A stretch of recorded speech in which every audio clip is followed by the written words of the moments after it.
Magandang gabi mga kabulgar, narito na ang mga balita ngayong Lunes. Pangulong Marcos nagpatawag ng special session sa Kongreso.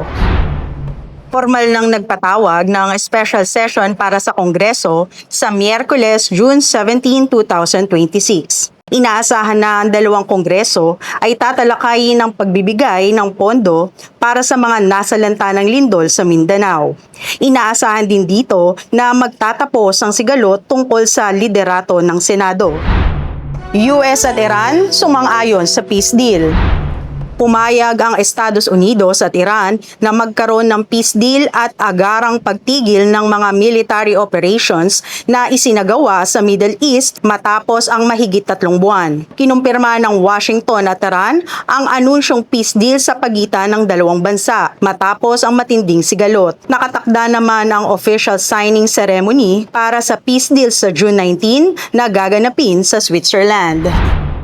Attorney Jesus Falsis, suspendido dahil sa kanya social media post noong 2018. Para sa Boses na Katotohanan Magbabalita, Brian Kidzon. Sinuspinde ng Supreme Court ng 1 taon ang abogadong si Jesus Falsis matapos umano ang ginawa nitong obscene at defamatory language sa kanyang social media post noong 2018. Nagugat ito sa post ni Falsis kung saan dinedepensa nito ang kanyang kapatid laban sa akusasyon kaugnay sa qualified theft na isinampa ni Chris Aquino laban dito. Ayon sa Integrated Bar of the Philippines, lumabag si Falsis sa Code of Professional Responsibility and Accountability dahil sa paggamit ng opensibong mga salita. Nagbubulgar, Brian Kitson. Mga armas ni Senator De La Rosa isinuko sa PNP. Para sa Boses na Katotohanan Magbabalita, Jenny Albason. Isinuko ng kampo ni Senator Ronald Bato de la Rosa sa Philippine National Police Regional Civil Security Unit ng Region 11 ang 20 mga baril na nakarehistro sa pangalan ng senador. Nakarehistro sa pangalan ng Senator de la Rosa ang mga armas at sa kanyang address sa Davao City. Kasalukuyan ang nasa kamay ng PNP Regional Civil Security Unit sa Region 11 ang mga sinurrender na armas.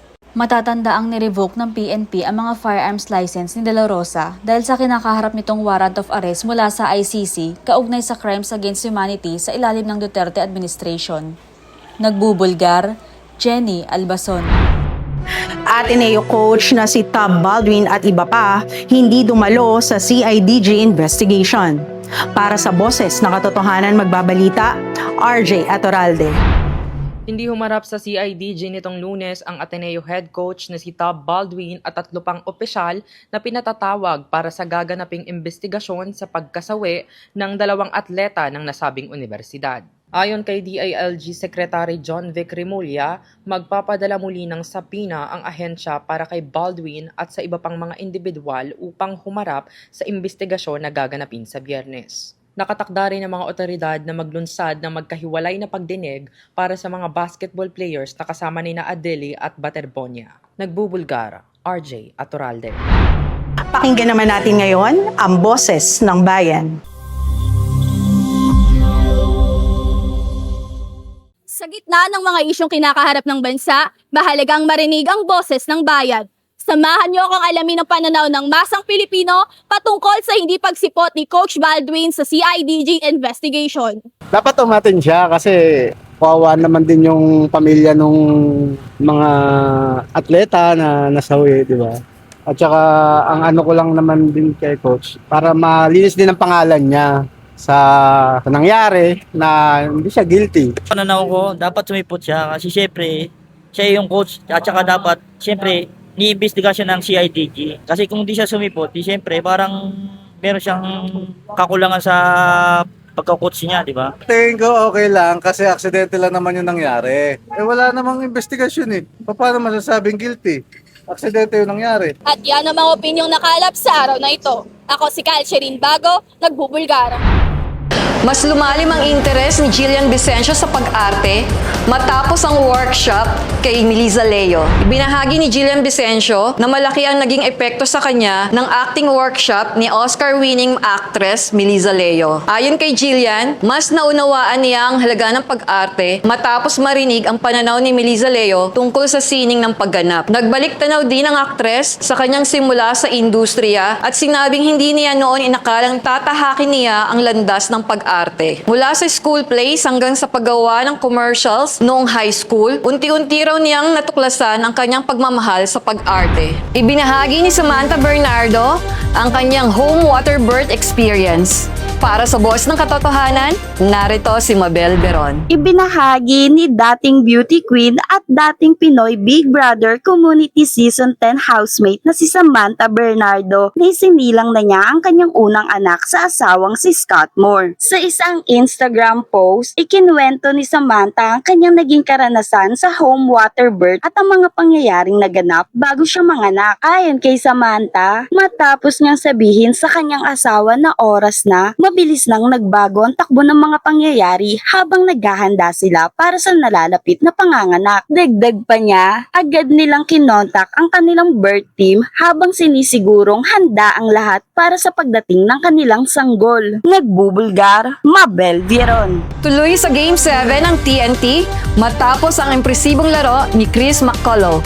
Para sa Boss ng Katotohanan, narito si Mary Rose Anterio. Nagtala si Chris McCullough ng career high na 53 puntos upang pangunahan ng TNT at tropang 5G sa 98-90 panalo kontra Barangay Ginebra, San Miguel sa Game 6 ng PBA Commissioner's Cup Finals. Sa harap ng mahigit 22,000 na manonood sa Araneta Coliseum na ipuwersa ng TNT ang winner-take-all Game 7 sa serye. Sa kabila ng matinding performance si Justin Brownlee, hindi ito naging sapat upang maselyuhan ng Ginebra ang kampyonato.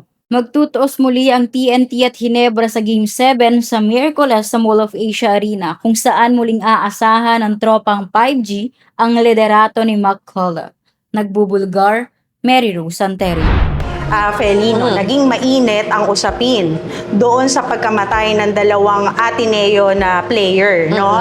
At makikita rito, nasa burol ni Rene, ay mga dumalaw is may mga politiko at gayon din yung mga artista. Yes, pinuno ng celebrities. Pinuno sila Claudine Barreto, Yes. sila Mama OG. Nandun nakita ko, Senator Robin. Yes, nakita ko nga yun. And syempre, alam naman natin na napakagaling ng mga bata na yun. Isa pa yun, nakakahinayang. Yun nga ang nakakaano, no, di ba? So, ang alam ko pinatawag na rin sila ng di ba, CIDG para sa mga usapin na Klaruhin natin, nagsalita yung asawa ni Coach Baldwin at yung kanyang anak tungkol sa nangyari, no, na kinasangkutan ni Coach Baldwin. Oo nga. So, naging maganda yung hindi pabor talaga dun kay Coach yung mga binigay na statement ng kanyang pamilya. And syempre, kung ako ang pamilya ng mga bata, mas lalo akong magpupursige, di ba, na dapat magkaroon ng investigasyon. And yun nga, yung sa CIDG, bakit hindi sila dumating? Meron ba silang kailangang wag sabihin at malaman ng publiko? Yun ang medyo di ba? Bother. Oo, nakakagulat. Bakit hindi nila binigyan ng pagkakataon na ipaliwanag yung kanilang mga sarili sa nangyayari para maging maayos yung statement ng lahat, di ba? Isa pa yan, tama yan. Isa yan sa mga inaabangan. Oo, correct. And ito nga, Mitch, isa na ng mga abangan natin, di ba? Yung special session. Ito na kaya yung magtatanggal ng problema doon sa dalawang block?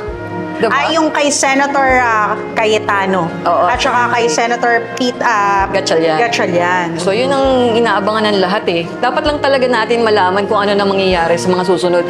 Kasi nga, dito natin magagawa lahat ng pwede para sa Pilipinas kung halimbawa magkakaroon na sila ng pagkakaisa. Tama, kung mapapag-usapan naman ng maayos at mailatag ang dapat pag-usapan, mas mainam. Kaya nga. So, lahat tayo maghihintay talaga sa mangyayaring yan. Excited na ba? Tama. Excited ka ba? Excited ang lahat. At yan ang mga boses na nangibabaw sa araw na ito. Ako si Feli Nang. At para sa iba pang detalye ng mga balita, tumutok sa aming website www.bulgaronline.com. Maaari rin kayong tumutok sa aming mga social media accounts. Ako si Mitch Maka. Sa panahong mahalaga ang katotohanan, paiingayin pa rin ang boses ng bayan.